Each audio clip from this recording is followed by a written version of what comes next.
Hey you guys, it is me, Nick. Yes, of course, I am back. And with my comeback comes a few, maybe eerie, news stories that have been breaking, and one that was from like mid to late last month that broke.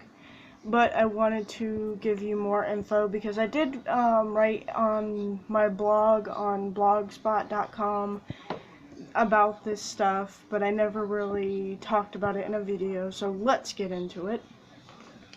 I kind of wrote my stuff down.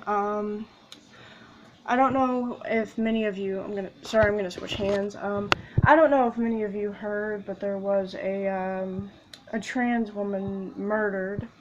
Her name was, I hope I'm not gonna butcher this name, Amphan Kong Song. She was a young trans woman, and she was found buried within the bed frame and bed of a hotel room. Yes, very, very eerie, very freaking scary to think about. And she went undiscovered for over 4 days. By the time they found her body had been already started decomp, I might as well say it.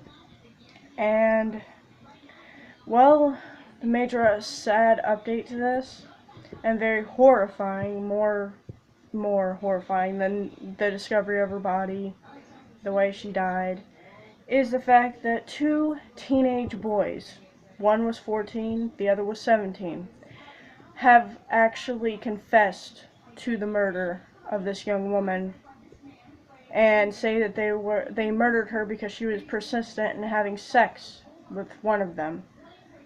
Okay, does anyone follow me here with how crazy and weird this shit sounds? If a woman, whether she's trans or not, is persistently coming after me for sex, I would not murder her. I would just tell her no and that I would like to leave. Not murder her, stuff her in a bed and just walk away like nothing happened. I swear this world is making me wonder a hell of a lot more on how such cold and callous bullshit and murder and just so much is happening that is so bad in this world. This murder is a great case of something so horrific being done for such senseless acts of pure stupidity. And I feel very sad that she had to die this way, and I feel very sad that her family has to go through this, and I send my thoughts and my prayers to her family, and to the 2 boys that murdered her. I hope you rot for what you did to this young woman.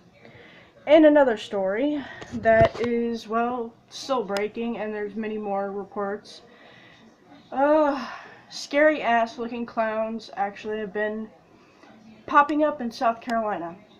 Now, this is not just any popping up. These actual clowns have been seen approaching young kids at actual playgrounds, offering them money to go into a nearby forest with them and into a maybe some sort of nearby house that's by some sort of water or abandoned house. I'm not sure, but it is scary as hell to think of that, but to know that it actually is going on is more scarier. And most of these young boys and actual just kids have not taken them up on the offer, actually refused to go with them, and it's very scary. The town is up in arms and very scared for their safety, and there's many other things going on, like hearing scratching and such on their doors. The residents are terrified, these kids are terrified. I hope they find the maniac or person doing this and scaring these young kids, because this is not right.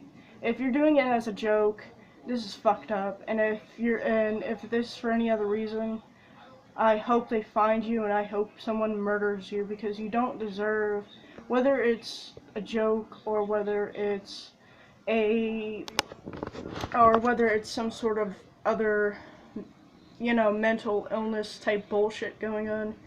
You don't deserve to be scaring the shit out of kids like that, or even attempting to abduct them like that, and in such ways. And there's another part to this. Some of the reports have come out with fake photos some Photoshop. Some of the actual photos that have come out are of actual people who cosplay as clowns, or do this on a daily basis. A husband and wife, their photo was actually linked in with this case. They publicly came out to BuzzFeed and said no, that we are not doing it, that we had never ever been linked to this case. We would never do that. We only talk to people that actually talk to us.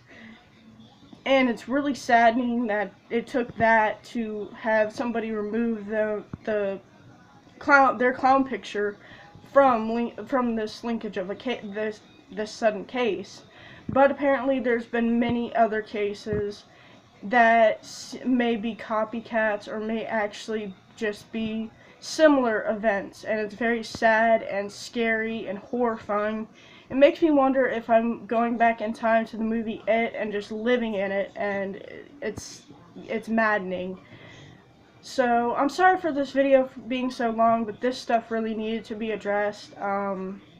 And I also want to address one more thing: YouTube monetization. Now, they've been taking it away for the stuff I've just been talking about. My monetization on this video will probably be taken out. I don't care. This stuff needed to be talked about, needed to be said. And, they're taking away monetization for talking about news stories. And one of the first videos I saw on this was actually Phil DeFranco. He actually was talking about it. Very informative on it. And he wanted to get clarification, and YouTube has really done nothing much to clarify anything, but has gone in further to help actually notify other channel creators like myself, like Philip DeFranco, and even Boogie 2988, I think. I probably murdered that SN. Don't murder me. But no, it's just, it's getting ridiculous, but I thank God that he actually sat there and brought it to our attention. And I have a new camera coming. It's coming tomorrow, so this will no longer be done on my tablet.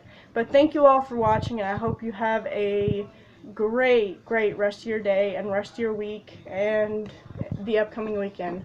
Thank you all for watching. Bye.